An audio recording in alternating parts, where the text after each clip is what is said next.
Welcome to today's training on Ocala Fire Rescue's new patient refusal form. Let's start at the top. The first blank is for the patient's name, so let's write it in.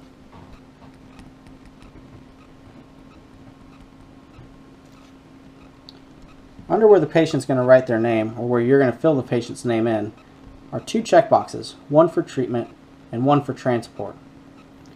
It's important for you to check the appropriate box based on what the patient is refusing. A patient involved in an MVC who needs a refusal but has no injuries and does not want to be transported to the ED will have both boxes checked. Whereas, if you're treating a diabetic patient, you may provide them with treatment on scene and they can refuse transport if they regain consciousness. So make sure to check the appropriate box.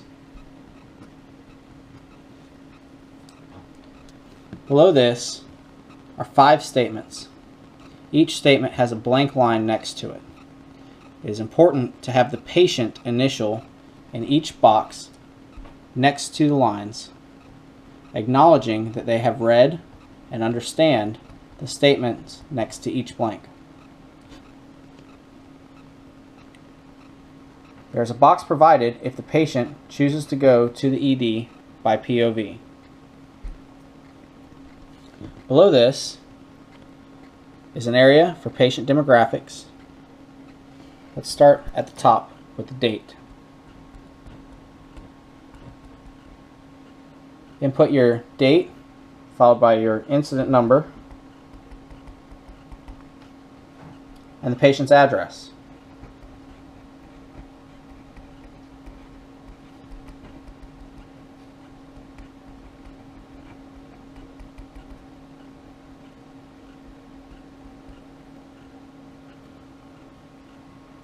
Next, let's fill out the patient's age, date of birth, race, and sex. Give a brief description of the patient's injury or illness on the line provided below.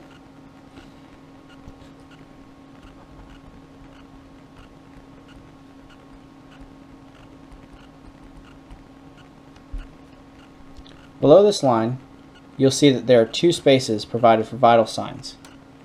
Make sure to fill out both spaces, as per our protocols, to provide trending data.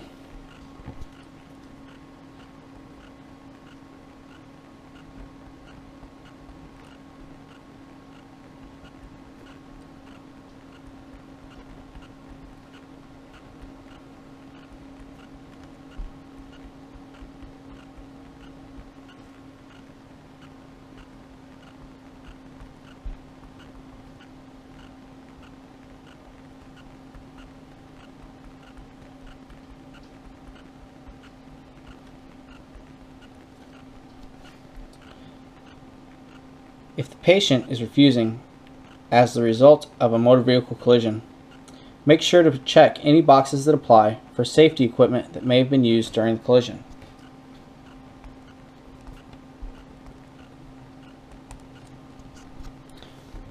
Following that, give the vehicle type and any damage done to the vehicle when possible.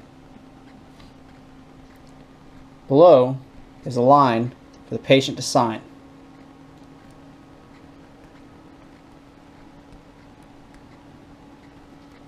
Make sure to have the patient sign and then date. If the patient is a minor,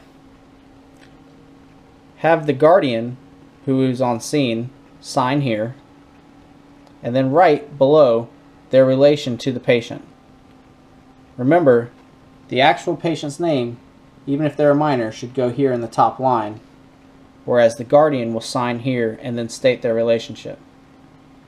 After that's done, sign yourself. Make sure to put your badge number. Below this are 2 separate areas for witnesses. Please note that the witness needs to sign and then print their name on the form. And again, there are 2 spots. On the reverse side of the refusal, The entire refusal has been translated into Spanish so that those patients that do not understand English well enough to competently sign a refusal may do so